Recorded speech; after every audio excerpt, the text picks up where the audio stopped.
जय हिंद। स्वागत है आपका अपना यूट्यूब चैनल एग्जाम स्टडीज में। और आज हम ज्योमेट्री का लेक्चर नंबर 13 लेकर आए हैं। इसके पहले हम ज्योमेट्री का लेक्चर 1 से लेकर 12 तक बता चुके हैं। आपको हम बता दें कि ज्योमेट्री में लेक्चर 1 और 2 में ज्योमेट्री का फंडामेंटल बातें बताए हुए हैं, और लेक्चर नंबर 3 से लेकर लेक्चर नंबर 12 तक सेंटर के बारे में बताया है, और सेंटर कितने तरह के होते हैं उसके बारे में बताया है। आपको हम बता दें कि जो सेंटर है उस सेंटर में हम 4 तरह का सेंटर पे चर्चा किए हैं जो एग्जामिनेशन में पूछे जाते हैं, और उस सेंटर का प्रॉपर्टीज भी हम बताए हुए हैं। सबसे पहले हम बताए हुए हैं इन सेंटर, इट मीन्स अंत केंद्र के बारे में। उसके बाद हम बताए हैं सरकम सेंटर, परिधि केंद्र के बारे में। उसके बाद हम सेंट्रोइड बताए हैं, इट मीन्स केंद्रक के बारे में। और उसके बाद हम बताए हैं ऑर्थो सेंटर, और ऑर्थो सेंटर में एक रूल बताए थे, यूलर रूल, क्योंकि यूलर रूल से पता चलता है सेंटर का रिलेशन, उसके बारे में बताए थे। और उसी सारे प्रिंसिपल, सारे जो प्रॉपर्टीज बताए हैं सेंटर का, उस सारे सेंटर पे हम कुछ सेलेक्टेड क्वेश्चन भी आपको हम पिछले वीडियो में बता चुके हैं। जो भी पिछले वीडियो है 1 से लेकर 12 तक, उस वीडियो को आप देखेंगे तो आपको समझ में आ जाएगा कि ज्योमेट्री का कितनी इम्पोर्टेंट बात 1 से लेकर 12 में है। बट आज हम ज्योमेट्री का जो लेक्चर नंबर 13 है, इसमें हम ट्रायंगल के बारे में पढ़ेंगे। और ट्रायंगल में 2 तरह का रिलेशन पढ़ेंगे, एक सिमिलर का, एक कॉन्ग्रुएंस का। इट मीन्स एक समरूप का और एक सर्वांगसम का। समरूप को इंग्लिश में सिमिलर बोलते हैं और सर्वांगसम को कॉन्ग्रुएंस बोलते हैं। तो आज हम ट्रायंगल में पढ़ेंगे सिमिलर, सिमिलरिटी के बारे में, समरूपता के बारे में। सिमिलर का मतलब होता है समरूप, और सिमिलरिटी का मतलब होता है समरूपता के बारे में। तो आज हम समरूप के बारे में पढ़ेंगे। तो चलिए स्टार्ट करते हैं सिमिलरिटी के बारे में। सिमिलरिटी में आपको देखना ये होगा कि आखिर ये सिमिलर होता क्या है। सिमिलर ट्रायंगल, सबसे पहले तो हमको इसके बारे में जानना होगा कि समरूप त्रिभुज होता क्या है। जैसा कि समरूप से ही नाम चल रहा है, समान रूप यानी एक जैसा दिखने वाला, जो एक जैसा दिखने वाला होगा वो समरूप होगा। और एक होता है सर्वांगसम, समरूप का जो सिंबल होता है, साइन, ये इस तरह से होता है, और इसके नीचे अगर इक्वल दे देंगे तो वह सर्वांगसम होगा। बट आज तो हम समरूप पढ़ रहे हैं तो समरूप के बारे में जानेंगे। तो समरूप मतलब क्या होता है, एक जैसा दिखने वाला। जैसे हम कहते हैं ना कि ये जो शेप है दूसरे शेप के देखने में एक जैसा लग रहा हो। जैसे हम लोग कहते हैं क्या कि तुम्हारा फेस तुम्हारे फादर से मिल रहा है, तो फादर का फेस और उसके बच्चे का फेस क्या होता है, समरूप है। तो मैथमेटिक्स में भी यही बात है, लेकिन मैथमेटिक्स में थ्योरेटिकली बात नहीं होती है, कह दिए वो बात नहीं होगा। यहाँ पे सारी बात का प्रूफमेंट होगा, सारे बात का हम लोग प्रूफ के साथ चलेंगे, उसके रिजल्ट के बारे में जानेंगे, उस पर क्वेश्चन को एनालिसिस करेंगे, तब हम जानेंगे कि मैथमेटिक्स में समरूप का इम्पोर्टेंस क्या है, एग्जामिनेशन में इसका इम्पोर्टेंस क्या है। जैसे ये आपका ट्रायंगल है और ये ट्रायंगल है, आपको देखने में लग रहा होगा कि दोनों एक जैसा है, भले एक बड़ा है और एक छोटा है, बट दोनों तो एक जैसा है, तो ये दोनों समरूप होंगे। लेकिन मैथमेटिक्स में समरूप देखने से नहीं होगा, उसके कंडीशन को फॉलो करना पड़ेगा। अगर वो कंडीशन फॉलो हो जा रहा है तो सिमिलर है। अब वो कंडीशन क्या क्या है उसी के बारे में मुझे जानना है। अब हम लोग मैथमेटिक्स में जो समरूप है उसको देखेंगे एंगल एंगल से, या एंगल एंगल एंगल से। ओके, दूसरा होगा एस एस एस से, और तीसरा होगा एस ए एस से। अब आपके दिमाग में आ रही होगी बात, आखिर हम ये बात क्या लिख रहे हैं। तो ध्यान दीजिए, जब पहले एक फंडामेंटल बातें जानते हैं कि दो समरूप त्रिभुज होता कैसे है मैथमेटिक्स में। तो याद रखिएगा, अगर किसी भी दो त्रिभुज का दो कोण बराबर हो जाए तो तीसरा कोण भी बराबर हो जाता है। कैसे होता है अभी हम बताएंगे, जो अभी हम बता रहे हैं, जो हम थ्योरी दे रहे हैं उसको ध्यान से सुनेंगे, उसको लिख भी सकते हैं। दो समरूप त्रिभुज तभी कहे जाएंगे जब दोनों त्रिभुज का संगत कोण बराबर हो या संगत भुजा अनुपात में हो, तो त्रिभुज क्या हो जाएंगे, समरूप हो जाएंगे। अब संगत कोण क्या होते हैं, तो देखिए, आपको अगर हम कहें कि ये ए एंगल है तो इसका संगत कोण ये होगा, कोरोस्पोंडिंग एंगल। ये बी है तो इसका करस्पॉन्डिंग एंगल ये होगा, और ये सी है तो इसका करस्पॉन्डिंग एंगल क्या होगा, सी होगा। तो यहाँ एंगल ए बराबर एंगल पी हो जाए, एंगल बी बराबर एंगल क्यू हो जाए, एंगल सी बराबर अगर एंगल आर हो जाए, तो ये दोनों त्रिभुज क्या हो जाएंगे, समरूप हो जाएंगे। दोनों त्रिभुज क्या हो जाएंगे, समरूप हो जाएंगे, या इसके संगत भुजा अनुपात में हो जाए, A B by P Q. A B का संगत कौन है, पी क्यू है, बी सी का संगत कौन है, क्यू आर है, और ए सी का संगत कौन है, पी आर है। फिर भी समरूप क्या हो जाएंगे, त्रिभुज क्या हो जाएंगे, समरूप हो जाएंगे। संगत कोण बराबर हो या संगत भुजा अनुपात में। तीसरी बात है, अगर दो भुजा बराबर हो, यानी उसका ये जैसे अनुपात बराबर, जैसे ये ए बी है और ये क्या है, पी क्यू है, ये ए सी है और ये क्या है, पी आर है, और दोनों साइड के बीच का कोण हो। ऐसा नहीं कि ये दो साइड ले और अलग का एक कोण ले ले, एक एंगल ले ले, तो नहीं चलेगा। हम क्या बोले कि दो साइड का अनुपात बराबर हो संगत साइड का, संगत भुजा का, यानी A B by P Q और A C by P R, और इन दोनों साइड का बीच का जो संगत कोण होते हैं, 1 मिनट, जो संगत कोण होते हैं कौन सा, ए और पी, दोनों अगर बराबर हो जाए तो त्रिभुज क्या हो जाएंगे, समरूप हो जाएंगे। तो आपने क्या जाना फाइनली कि दो त्रिभुज समरूप कब होंगे, जब संगत कोण बराबर हो जाए, या संगत भुजा अनुपात में हो जाए, या दो संगत भुजा अनुपात में हो, और साथ ही साथ उसके बीच का जो एंगल होगा, भुजाओं के बीच का जो एंगल होगा वो अगर बराबर हो जाए तो त्रिभुज क्या हो जाएंगे, समरूप हो जाएंगे। आई बात समझ में। समरूप होने का कंडीशन क्या क्या है आपको हम बता दिए, यहाँ पे कंडीशन है, आप लिख सकते हैं। ए का मतलब एंगल, एंगल, अब दो एंगल बराबर होगा तो तीसरा एंगल भी बराबर होगा। जैसे आपको हम समझा दें, सपोज ये आपका 45 डिग्री है, ये 60 डिग्री है, ये 45 डिग्री है, ये 60 डिग्री है, तो त्रिभुज के तीनों कोणों का योगफल 180 होता है। 180 में से इन दोनों को घटा देंगे तो ये 75 बचेगा, तो ये भी 75 बचेगा। तो आपने देखा कि जब दो कोण बराबर होता है तो तीसरा कोण भी क्या होता है, बराबर होता है। तो ये तो दोनों बात समझ गए, एंगल एंगल समरूपता या एंगल एंगल एंगल समरूपता। फिर साइड साइड साइड, भुजा भुजा भुजा का अनुपात बराबर हो, ठीक। फिर side side angle, side side angle. आई बात समझ में। तो समरूप होने का कंडीशन अब समझ लिए। अब इसमें आगे क्या क्या रिजल्ट होते हैं समरूप होने के बाद, उसके बारे में जानेंगे।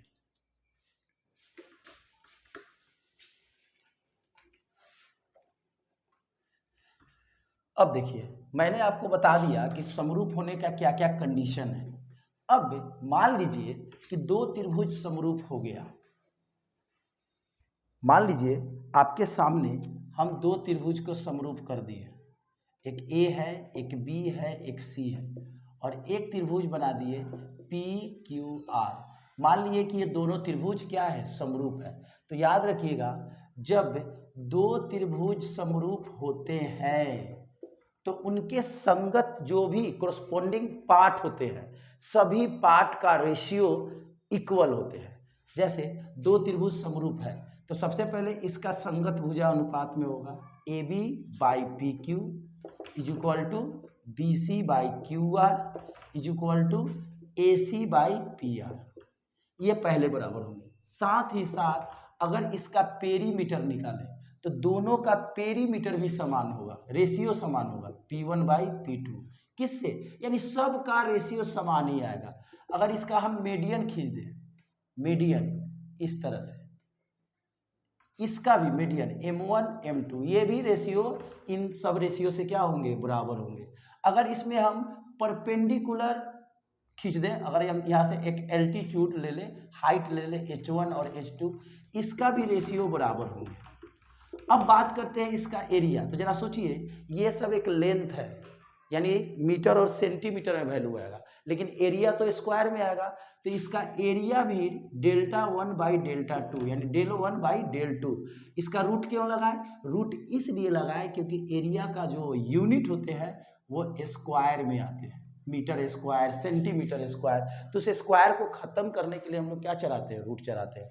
तो याद रखिएगा, जब दो समरूप त्रिभुज होते हैं तो दोनों त्रिभुज का संगत भाग, वो कोई भी चीज का संगत भाग हो, भुजा का हो, पेरीमीटर का हो, मीडियन का हो, हाइट का हो, एरिया का हो, ऑल ओवर सभी चीज का रेशियो क्या होते हैं, बराबर होते हैं। ये बात हमेशा याद रखिएगा, बहुत ही इंपॉर्टेंट है। इस पे डायरेक्ट क्वेश्चन आते हैं। जैसे मैं आपके सामने एक क्वेश्चन दे दूं, यदि दो समरूप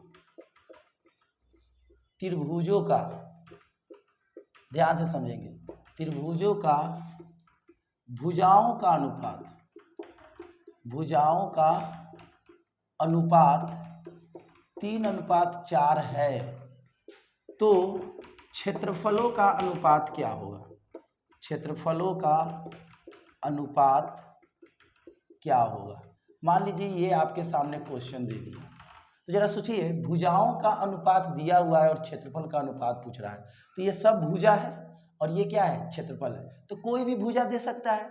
मान लीजिए AB/PQ का वैल्यू क्या दिया है? 3/4। तो कह रहा है कि इस एरिया का अनुपात बताइए। तो अभी हमने बताया कि AB जो PQ होते हैं वो √del1/del2, इसके जगह पर आप A1 एरिया 1 एरिया 2 भी कर सकते हैं, उससे कुछ फर्क नहीं पड़ेगा। अब देखिए इसका वैल्यू कितना है? 3/4 = del1/del2। अब मुझे रूट को हटाइए, तो रूट हटाइएगा तो इधर स्क्वायर हो जाएगा, यानी कितना हो जाएगा? 9/16 del1/del2।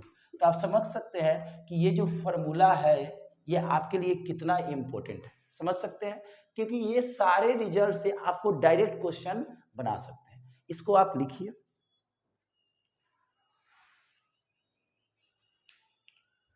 अब हम लोग आगे बढ़ते हैं। समरूप त्रिभुज के तो बारे में जान गए, अब आगे बढ़ते हैं।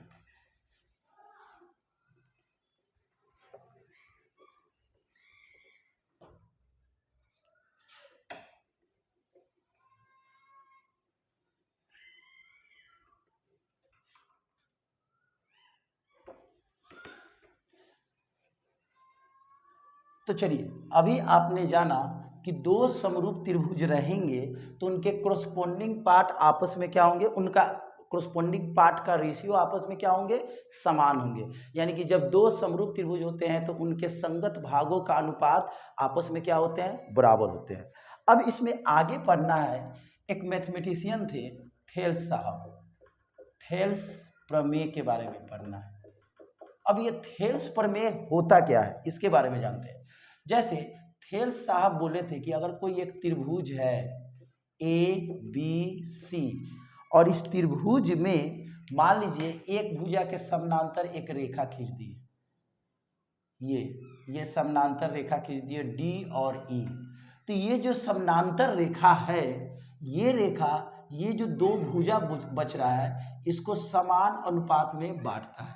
इट मीन थेल्स प्रमेय के अकॉर्डिंग जब ये दोनों पैरेलल हो, DE पैरेलल BC, ये होना चाहिए। जब तक ये पैरेलल नहीं होगा ये कंडीशन नहीं होगा, क्योंकि थेल्स प्रमेय हमेशा पैरेलल लाइन में लगता है। तो जब पैरेलल रहेगा तो ऐसा हो जाएगा AD/DB और फिर AE/EC, ये याद रखिएगा। इट मीन्स थेल्स प्रमेय कहता है कि अगर किसी त्रिभुज में, ध्यान से सुनेंगे, आप लिख भी सकते हैं, एक त्रिभुज में एक भुजा के समानांतर खींची गई रेखा अन्य भुजाओं को जिन दो बिंदुओं पर प्रतिच्छेद करती है, इट मीन्स काटती है, ये बिंदु भुजाओं को समान अनुपात में क्या करती है? बांटती है। ये थेल्स साहब कहे थे। अब इस थेल्स प्रमेय को थोड़ा सा आगे बढ़ाते हैं, इंप्लीमेंट करते हैं। जैसा कि आप लोग यहाँ पे देख रहे हैं कि AD/DB हो गया, AE/EC हो गया। इसको अगर हम पलट दें DB/AD, तो इधर भी पलट सकते हैं EC/AE। अब क्या कर दीजिए, दोनों तरफ एक एक जोड़ दीजिए। ध्यान से समझेंगे दोस्तों, दोनों तरफ कितना जोड़ दीजिए? एक एक जोड़ दीजिए। जब आप जोड़िएगा तो इसका एलसीएम कितना होगा? AD से AD कटेगा, यहाँ DB और यहाँ पे क्या उतर जाएगा? AD। फिर इसका एलसीएम लीजिएगा तो AE, तो EC प्लस क्या हो जाएगा? AE। DB प्लस AD मिलकर क्या हो जाएगा? AB/AD। फिर EC प्लस AE पूरा मिलकर क्या हो जाएगा? AC/AE। तो यहाँ भी एक रिजल्ट आ गया कि थेल्स प्रमेय के अकॉर्डिंग अगर दो भुजा पैरेलल में हो, दो भुजा, एक भुजा के समानांतर एक रेखा हो, भुजा नहीं, एक भुजा के समानांतर एक रेखा हो तो ये तो समान अनुपात में बांटता ही है। साथ ही साथ जैसे ही हम यहाँ लाइन खींचे, यहाँ पे दो त्रिभुज बन गया, एक ये वाला और एक ये बड़ा वाला। तो आप यहाँ पे कर सकते हैं कि जो बड़ा बाई छोटा, बड़ा बाई छोटा, आप देख सकते हैं बड़ा त्रिभुज का साइड क्या है ए बी, छोटा का क्या है ए डी, फिर बड़ा का क्या है ए सी और छोटा का क्या है ए। ये भी एक रिजल्ट हो गया। तो अब बात ये उठता है, ये बताने से फायदा क्या हुआ, ये जो रिजल्ट आया है कब होगा, जब समानांतर होगा तब। जैसे आपके सामने ऐसे क्वेश्चन रहेगा, जैसे एक ट्रायंगल दे देगा यहाँ पे ए बी सी और इसके सामने एक पैरेलल लाइन डी ई दे देगा if D E parallel to क्या B C and suppose A D बराबर 5 दे दे, डी बी बराबर 3 दे दे, यानी ये 5 दे दिया और ये क्या हो गया 3, फिर ए ई बराबर मान लीजिए 7 दे दे। ओके, तो क्वेश्चन में कहेगा ए ई बराबर क्या हो गया 7, क्वेश्चन में कहेगा कि ए सी बराबर वाट, यानी ये पूरा का वैल्यू पूछ रहा है। मान लीजिए इस पूरा का वैल्यू क्या मान लिए एक्स मान लिए, यानी ये वैल्यू निकलना है। जब इसको सॉल्व करेंगे तो जरा देखिए दोस्तों, सिंस डी ई पैरेलल क्या है बी सी है, सो जब पैरेलल है तो थेल्स पर में से इतना बाई इतना और इतना बाई इतना होता है। आई बात समझ में, तो हम यहाँ क्या लिख सकते हैं ए डी बटा D B is equal to A E बटा ए सी, या आप ये भी लिख सकते हैं पूरा बड़ा वाला भुजा बराबर छोटा वाला त्रिभुज का भुजा, फिर बड़ा वाला त्रिभुज का भुजा बराबर छोटा वाला त्रिभुज की भुजा, आप ये भी लिख सकते हैं, आंसर समान आएगा। अब यहाँ पे देखिए ए डी का वैल्यू कितना है 5, डी बी का वैल्यू क्या है 3, ए ई का वैल्यू क्या है 7 और ई सी का वैल्यू हम फाइंड कर लेते हैं। तो यहाँ से जब ई सी निकालिएगा तो क्या होगा 21/5, ई सी तो निकाल लिए, मुझे क्या चाहिए ए सी चाहिए। तो ए सी कब निकलेगा, जब ए ई में क्या जोड़ देंगे ई सी जोड़ देंगे। तो ए ई का वैल्यू क्या है 7 और ई सी का वैल्यू क्या है 21/5, एलसीएम लेंगे तो क्या हो जाएगा 5, तो यहाँ उतर जाएगा 7 × 5 = 35 प्लस 21, जोड़ेंगे तो 56/5, यानी इस पूरे का वैल्यू कितना आ गया 56/5, यानी x बराबर क्या आ गया 56/5। तो आप समझ सकते हैं अगर ये मुझे रिजल्ट नहीं मालूम रहेगा तो क्या हम क्वेश्चन को सॉल्व कर सकते हैं, बिल्कुल नहीं सॉल्व कर सकते हैं। इसलिए हम बार बार कर रहे हैं, पिछले जितने भी क्लास है उसमें हम किसी वीडियो में बोले हैं कि ज्योमेट्री में जो प्रूफ किया जाता है वो आपके लिए जरूरी नहीं है, क्योंकि आप स्कूल वाला क्लास नहीं कर रहे हैं, आप कंपटीशन का क्लास कर रहे हैं। कंपटीशन जब पढ़ रहे हैं तो ज्योमेट्री में अगर जल्दी से जल्दी क्वेश्चन बनाना चाहते हैं तो ज्योमेट्री का सिर्फ रिजल्ट याद रखिए, और जो हम प्रूफ करते हैं जो समझाते हैं वो आपका कंसेप्ट है, क्वेश्चन बनाने में मदद करेगा। क्योंकि ज्योमेट्री में फिगर भी कभी कभी ड्रॉ करते हैं, फिगर ड्रॉ कब होगा जब कंसेप्ट क्लियर होगा। तो आप समझ सकते हैं ज्योमेट्री का हर एक रिजल्ट काफ़ी इंपॉर्टेंट है, आप इसको भी लिख सकते हैं।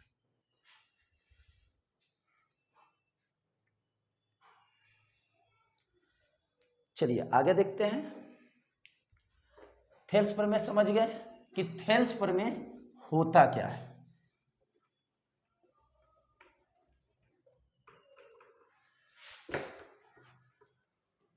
अब देखिए थेल्स प्रमेय जब हो गया तो थेल्स प्रमेय के बाद कुछ और बातें आते हैं। वो बात क्या है हम समझाते हैं आपको, समझिएगा। अगला है, हमने आपको दो बात बता दिया। पहला क्या बताया, समरूप त्रिभुज होता क्या है, और समरूप त्रिभुज का रिजल्ट आता है तो क्या क्या समरूप त्रिभुज, जब दो समरूप त्रिभुज होते हैं तो क्या क्या उससे परिणाम, क्या क्या रिजल्ट आते हैं उसके बारे में बताएं। सेकंड में आपको थेल्स प्रमेय का बताएं कि थेल्स प्रमेय में अगर एक भुजा के समानांतर कोई रेखा खींचते हैं तो अन्य दो भुजाओं को समान अनुपात में बांटती है। अब बात करते हैं मिड पॉइंट थ्योरम।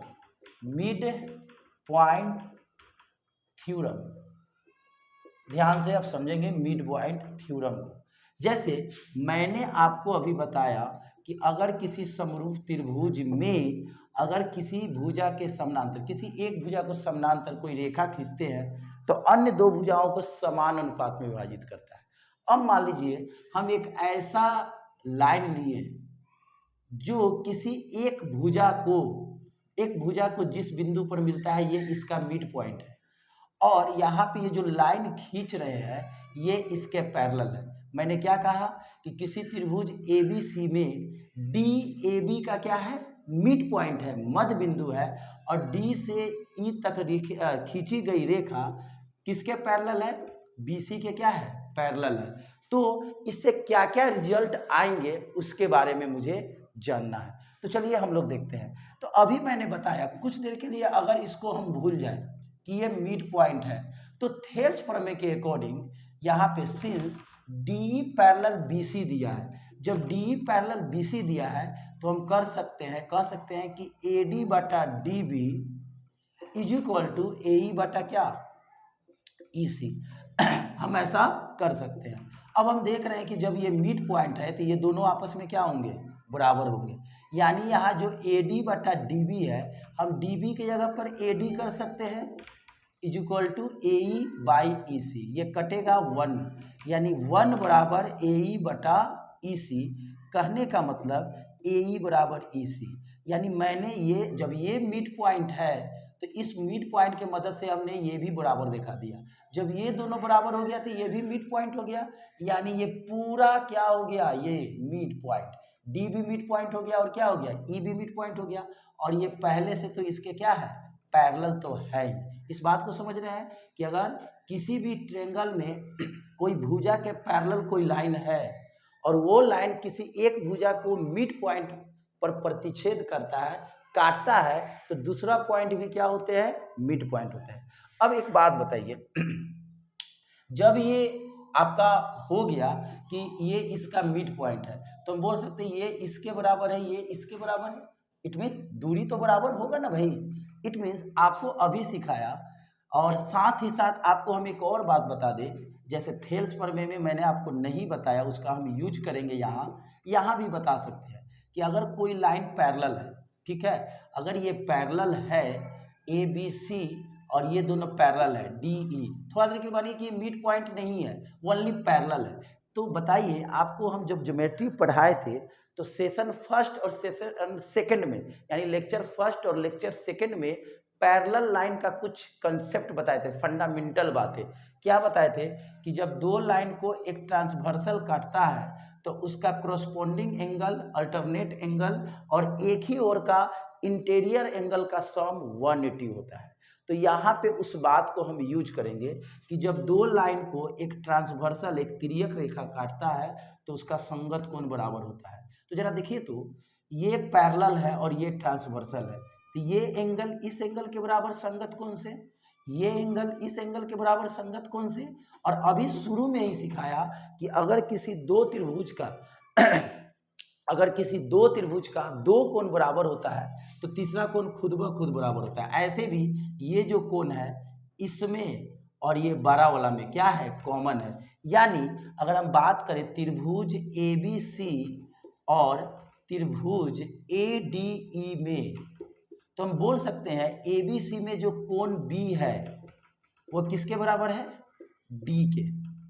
फिर कोण जो सी है वो किसके बराबर है? ई के। और ए तो ए के बराबर है ही, यानी तीनों कोण जब बराबर हो गया तो हम बोल सकते हैं कि दोनों त्रिभुज क्या है दोस्तों? समरूप है। जब समरूप है तो हम लोग जानते हैं कि जब दो त्रिभुज समरूप होते हैं तो संगत भुजा अनुपात में होते हैं। तो अगर बड़ा वाला भुजा लेते हैं ए बी तो छोटा वाला क्या हो जाएगा? A D. फिर अगर हम बड़ा वाला लेते हैं ए सी तो छोटा वाला क्या हो जाएगा? ए ई। और फिर इसका बड़ा वाला साइड लेते हैं बी सी तो ये वाला क्या हो जाएगा? D E. इस बात को आप समझ रहे हैं, इसमें तो कोई प्रॉब्लम नहीं है। आप इस बात को भी लिख सकते हैं, लिख लीजिए।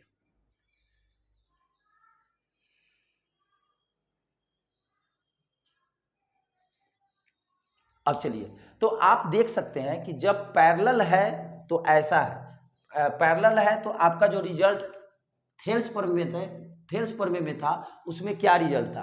और जब पैरेलल के साथ साथ मिड पॉइंट भी है तो इधर अगर मिड पॉइंट है तो इधर भी क्या हो जाते हैं? Mid point. साथ ही साथ मैंने बताया कि अगर पैरेलल है, हम इसको मिड पॉइंट नहीं माने थे, तो अगर ये पैरेलल है और इस पैरेलल के कारण जो त्रिभुज बन रहा है वो त्रिभुज बड़े वाला त्रिभुज के क्या होते हैं? समरूप। जब समरूप है तो भुजा कौन चीज में है? अनुपात में है।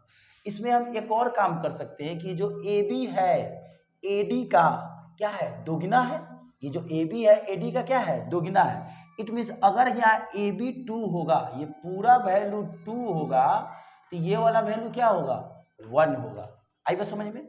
फिर इधर से ये वैल्यू 2 होगा, तो ये वैल्यू क्या होगा दोस्तों, 1 होगा। मेरी बात समझ रहे होंगे कैसे, ओके। तो यहाँ पे इसका भी वैल्यू 2/1 हुआ, इसका भी वैल्यू 2/1 हुआ, ऐसे।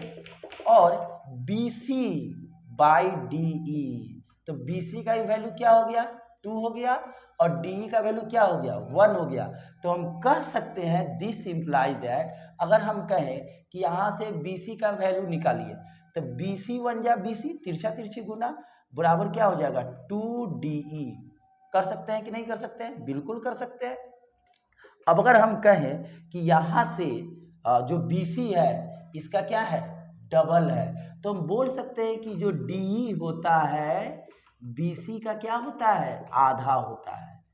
ये जो DE होता है BC का क्या होता है, आधा होता है। कब, जब ये D और E क्या बन जाए, मिड पॉइंट बन जाए। तो याद रखिएगा, मैंने आपको फिर से बता दे रहा हूं कि जब किसी भी त्रिभुज में कोई मध्य बिंदु से रेखा खींचते हैं और वो इस भुजा के, तीसरी भुजा के समानांतर है, तो ये जो समानांतर रेखा होता है इस भुजा का क्या होता है, आधा होता है। कब, मिड वैल्यू थ्योरम में। कहने का मतलब अगर ये 4 होगा तो ये कितना होगा, 2 होगा। एकदम याद रखिएगा, ये भूलने वाला बात नहीं है। तो याद रखिएगा कि जब मिड थ्योरम रहते हैं, मिड पॉइंट थ्योरम हम लोग पढ़ते हैं, तो ये जो पैरेलल लाइंस होते हैं इस लाइन के क्या होते हैं, आधा होते हैं। ये बहुत ही इम्पोर्टेंट बात है क्योंकि हम इसका यूज करेंगे। चलिए हम लोग अब आगे बढ़ते हैं।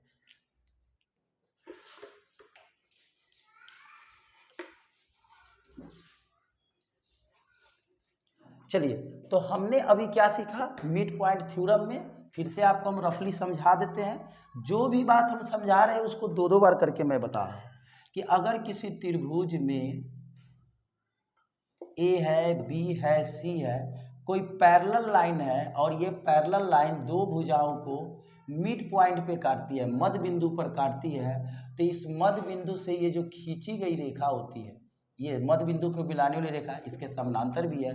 ये जो समानांतर रेखाएं हैं, छोटा वाला 12 वाला का क्या होता है, आधा होता है। इस बात को आप समझ रहे हैं, बिल्कुल समझ रहे हैं।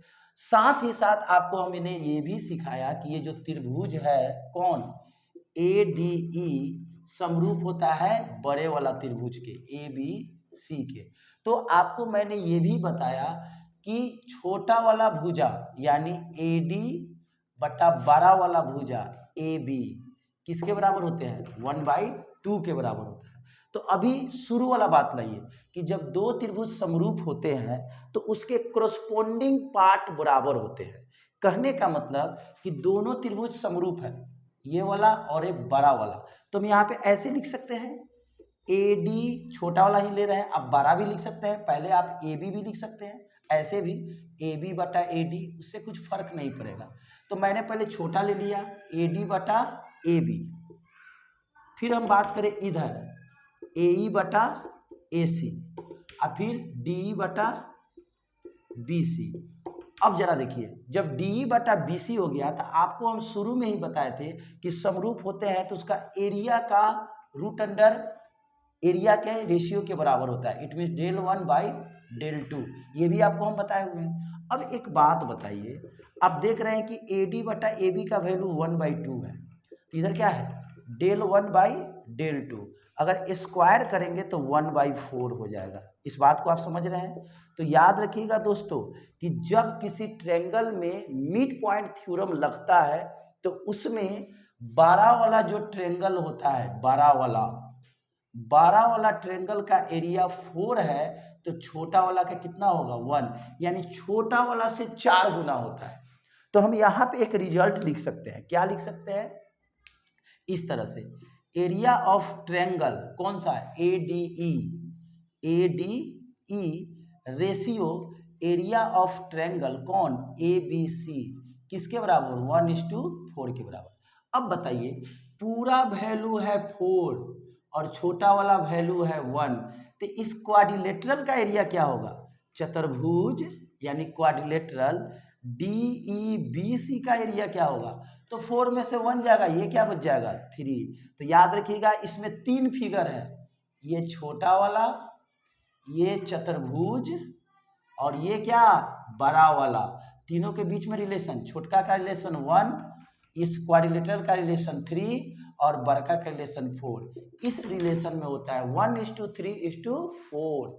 इसका इंपॉर्टेंट बहुत ज्यादा है, इस पे क्वेश्चन डायरेक्ट आते हैं। सपोज आपके सामने क्वेश्चन ऐसे दे देगा कि किसी ट्रायंगल में, आप इसको पहले लिखिए तब हम आपको बता रहे हैं। चलिए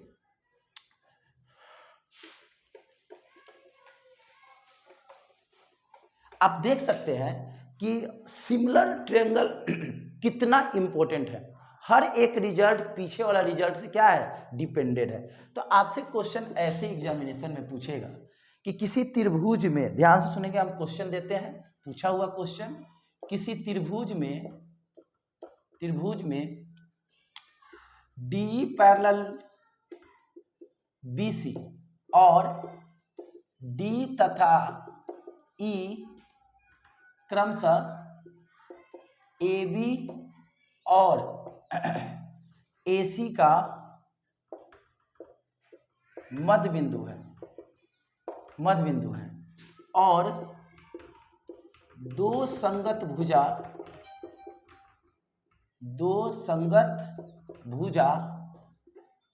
AB और AD, चाहे ऐसे लिखिए, दो संगत भुजा AB ratio AD is equal to 5:3 है। आई बस समझ में, 5:3 है। तो चतुर्भुज का क्षेत्रफल क्या होगा।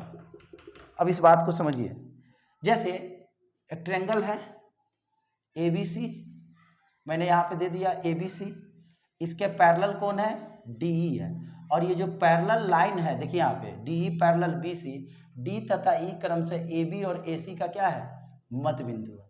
जब मध्य बिंदु है तो दो संगत भुजाओं का अनुपात, AB का वैल्यू कितना दिया है 5, और ये छोटका का क्या दिया है 3। तो एक बात बताइए, अभी मैंने सिखाया, चाहे पहले भी बताया, कि जब संगत भुजा का अनुपात दिया हुआ है तो उसका एरिया का अनुपात क्या होगा, तो उसका स्क्वायर कर देंगे।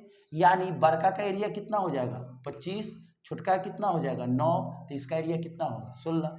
3 का स्क्वायर 9, 5 का स्क्वायर कितना, 5 का स्क्वायर 25, तो 25 में से 9 जाएगा 16, यानी इस क्वाड्रिलेटरल का एरिया कितना हो गया 16। आप समझ सकते हैं, अगर कंसेप्ट क्लियर है तो आपको कलम भी चलाने का जरूरत नहीं है, ये तो मुझे समझाना है तो मैंने ऐसा बताया।